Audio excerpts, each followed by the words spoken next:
Number 8. Black Templars Crusade Fleets. The Black Templars are a unique fleet-based chapter of Space Marines, from the best in voidfaring among all chapters, the Imperial Fists. Unlike many other chapters, they don't have a homeworld. Instead, they operate through Crusade fleets that roam the galaxy, always in search of battle. Each fleet acts as a self-sufficient strike force, equipped with everything needed for training and manufacturing right on its ships. Their flagship, the Eternal Crusader, is a heavily modified Gloriana-class battle barge that dates back to the Great Crusade. It serves as a mobile fortress for the High Marshal and can deploy hundreds of Space Marines, Thunderhawks, and armored vehicles. The fleet also includes battle barges, strike cruisers, and escort ships, all designed for quick deployment and boarding actions. A typical Crusade fleet is like a miniature version of a full chapter, consisting of hundreds of Space Marines, Dreadnoughts, Elite Terminators, and armored companies, all supported by Storm Ravens, Land Raiders, and orbital firepower. Their forged ships ensure complete logistical independence, enabling them to campaign for centuries without needing resupply. Their fleets are masters of shock warfare, excelling in orbital insertions and long sieges. However, they do face challenges as their fleets often lack the logistical support, ship variety, and strategic scale found in larger navies like the Imperial Navy or Chaos Fleet. Despite their limitations, the Black Templars Crusade fleets stand out as some of the most powerful strike forces in the Imperium. They might not top every list due to their size, but that's not a reflection of any weakness. In fact, it's their independence and ability to carry out campaigns that can stretch over centuries that puts them to elite status in void warfare. Number 7. Dark Eldar Fleets. Operating from the labyrinthian webway realm of Kamara, the Drukhari fleets are the galaxy's deadliest raiders, pirate armadas built solely for slavery and terror. Unlike the elegant vessels of their craft world kin, Drukhari ships are designed for horror. Hulls are studded with spikes, crucified captives, and torture chambers that resonate with psychic agony across the void.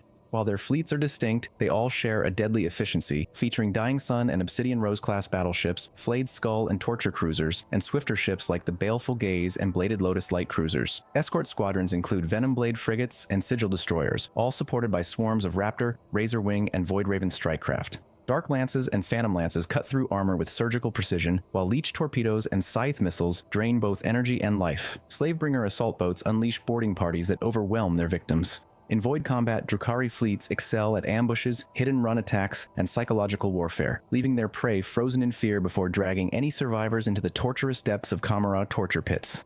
They hold a higher rank than the Black Templars thanks to their incredible mobility and the ability to launch strikes anywhere, at any time. However, they fall short in terms of durability, numbers, and the heavy firepower that larger fleets possess. When it comes to a direct clash with a major fleet, things often go south for them, which is why they tend to sit near the bottom of the rankings.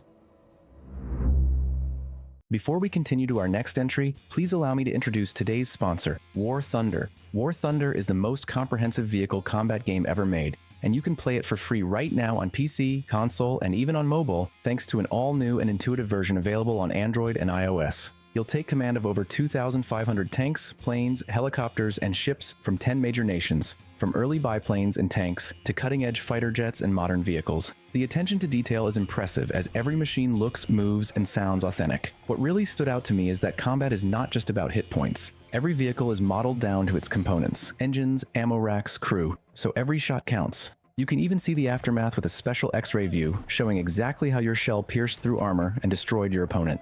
For fans of military history, there's tons of high-quality content to discover, and a thriving worldwide community of over 95 million players that you can join in epic PvP battles. So start playing War Thunder now for free on PC, PlayStation, Xbox, and mobile. Just make sure to use my links in the video description or pinned comment to sign up. Additionally, if you make a new account or haven't played in 6 months, you'll also receive a massive bonus pack for PC and console. This bonus includes plenty of goodies such as 100,000 Silver Lions, 7 days of premium account, and the exclusive vehicle decorator Eagle of Valor. The offer is available for a limited time only, so don't forget to claim it now. Number 6. Tau Empire Fleet. Corvatra serves as the naval backbone of the Tau Empire, driving its expansion across the cosmos. Operated by the Air Caste, this fleet is tasked with both defending their territory and conquering new worlds, effectively spreading the Ethereal Caste's influence throughout the stars. In less than 1,000 years, the Tau evolved from a pre-industrial society into one of the galaxy's most advanced spacefaring civilizations. Their ships make dives between real space and the upper reaches of the warp, a method that is much safer and free from demonic disruptions. This innovative technology enables them to travel reliably across vast interstellar distances. The early Galleoth or Explorer-class vessels were crucial in establishing the Empire, while merchant-class ships and escorts offered the flexibility needed to engage in battles against the Orcs and other alien threats. After facing setbacks during the Damocles Crusade, the Tau initiated the Kororvesh Initiative, a comprehensive overhaul of their fleet. This modernization led to the creation of ships like the Il Porui Cruiser, Kirshasfri Escort, and Oris Elith Battleship, which feature cutting-edge shielding and powerful ion cannons. Tau fleets are known for their focus on long-range combat, synchronized fire, and drone-assisted targeting, employing Barracuda and Tiger Shark strike craft to dominate the void. However, their main drawback is their limited strategic reach. Without psychers or true warp capabilities, their fleets can only operate within specific regional areas. Despite this limitation, the Korvatra stands out for its discipline and advanced engineering, making it one of the most effective and rapidly advancing naval forces in the 41st millennium, securing a solid 6th place among the galaxy's powers. Number 5. Aeldari Craftworld Fleets. Operated by the descendants of the ancient Eldar Empire, the Aeldari Craftworld fleets are among the oldest and most refined naval forces in the galaxy. These fleets serve both as guardians and extensions of their craft worlds. Their vessels are masterpieces of sophisticated technology, warships that can move in ways that would baffle most younger species. Aeldari ships are known for their sleek, crescent shapes, often crafted from wraithbone, a unique material that reacts to psychic energy. Crewed by skilled pilots and wayfarers from the path of the mariner, these ships navigate the mysterious webway. They harness the power of solar sails to capture stellar radiation, allowing for incredible speed and agility. To protect themselves, Aeldari vessels are equipped with holofields, advanced barriers that bend light and sensor data, making them nearly invisible to enemy targeting systems. Their tactics focus on agility, misdirection, and precise strikes. They prefer to avoid drawn-out battles. Instead, they use speed and psychic foresight to strike fast and vanish before the enemy even knows what happened. Their commanders, often Farseers, provide guidance with their precognitive abilities, making it extremely difficult to catch them off guard. Craftworld fleets operate independently and are highly mobile, and they don't hold territory. Instead, they defend their craft worlds and intervene in galactic affairs with pinpoint accuracy. Renowned craft worlds like Ulthwé, Bieltan, and Simhan have led impactful raids and counterattacks throughout the galaxy. In terms of power, they surpass the Tau, thanks to their psychic advantages, mobility, and cutting-edge technology. However, their smaller numbers and hesitance to engage in prolonged conflicts keep them below the looming threats posed by the Tyranids, Chaos, and the Imperium. Number 4. Chaos Fleets. These ships are a chaotic mix of naval forces made up of traitor warbands, demon-infused vessels, and ancient Imperial ships that have been twisted by the warp. Their roots go back to the Horus Heresy, a time when half of the Imperium's fleets turned against the Emperor. Many of these ships still roam the stars, warped by countless years of exposure to the Immaterium. Chaos fleets come in all shapes and sizes. Some are commanded by traitor legions like the Black Legion, Death Guard, or World Eaters, while others are made up of pirate flotillas or demon cult armadas. Their arsenal includes corrupted battleships, Hellfire-class cruisers, and demon engines.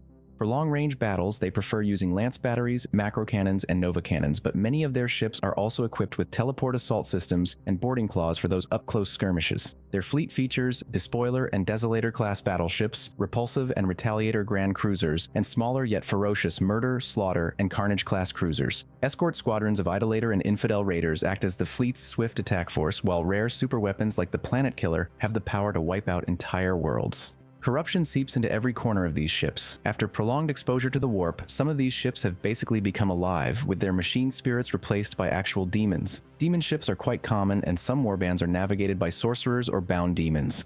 When it comes to void combat, their tactics are ruthless and unpredictable. They harness warp storm and psychic assaults to throw enemy formations into disarray. Their ships frequently phase in and out of real space, launching surprise attacks. Demon-infused vessels can regenerate, mutate, or even shrug off conventional damage entirely.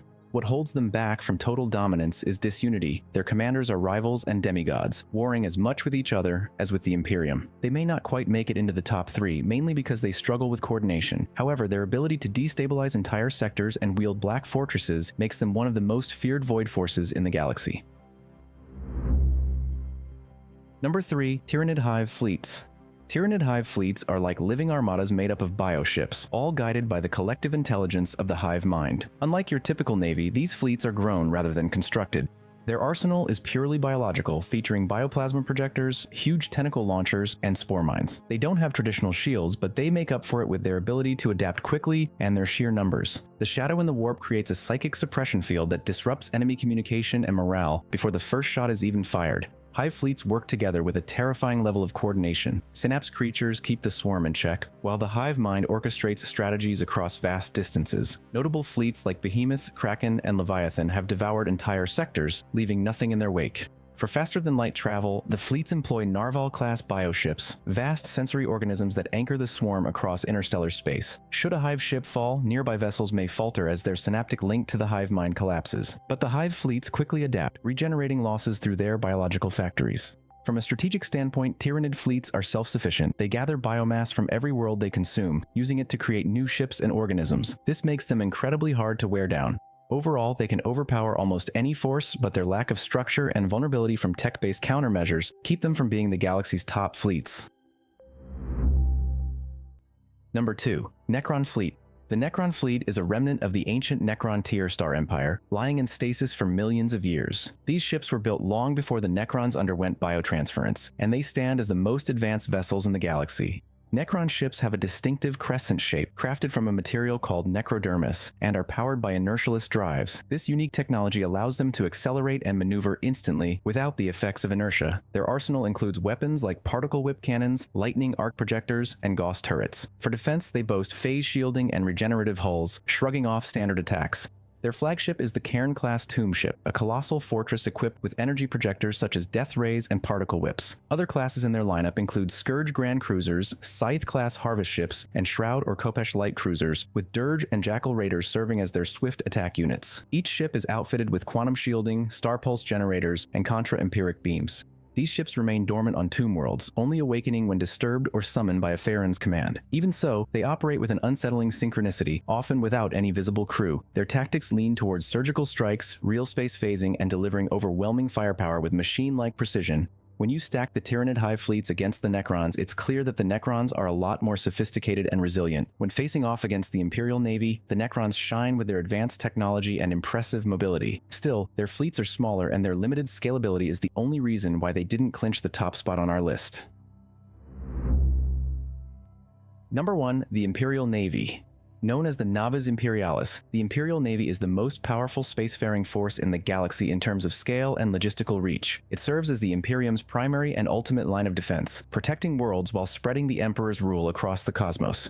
The Navy is organized into 5 major segmentum fleets: Solar, Obscurus, Pacificus, Tempestus, and Ultima, each stationed at fortress shipyards like Mars, Cypermundi, and Hydrafor. These colossal fleets are further divided into battle fleets, each tasked with patrolling vast sectors, including the renowned Battle Fleet Gothic. At the top of the Navy's hierarchy is the Lord High Admiral of the Imperial Navy, a High Lord of Terra who is supported by segmentum Lord Admirals and a multitude of captains, officers, and press gang bondsmen. Each ship is home to tens of thousands of crew members, along with navigators, astropaths, commissars, and tech priests sourced from across the Imperium's institutions. Imperial warships vary in size from small escorts to massive Emperor-class battleships, which can stretch over 8 kilometers in length. The fleet's capital ships include the Retribution, Oberon, and Apocalypse-class battleships, along with Mars and Armageddon-class battlecruisers, and Lunar, Tyrant, and Gothic-class cruisers. Smaller groups of Cobra destroyers, Sword, and Firestorm frigates make up the fleet's screening wings. Every ship is outfitted with macro cannons, lance batteries, torpedo tubes, and the fearsome Nova Cannon. The Navy's Void Wings deploy Fury interceptors, Starhawk bombers, and Shark assault boats for strike and boarding missions. The Imperial Navy stands as the largest and most logistically adept fleet in the galaxy. Its supremacy lies not in technological sophistication, but in its vast scale and the capability to conduct prolonged interstellar warfare across countless sectors. From protecting Holy Terra to engaging in monumental battles like Armageddon and the fall of Cadia, the Navy has faced every imaginable threat and stood strong in endless wars. And this concludes today's list. Again, thank you to War Thunder for sponsoring this video. Play the game now for free on PC, PlayStation, Xbox, or mobile by using my links in the pinned comment or video description. And if you're a new or returning player, you will also receive a massive bonus pack across PC and consoles, including multiple premium vehicles and other resources. The bonus is available for a limited time only, so make sure not to miss it.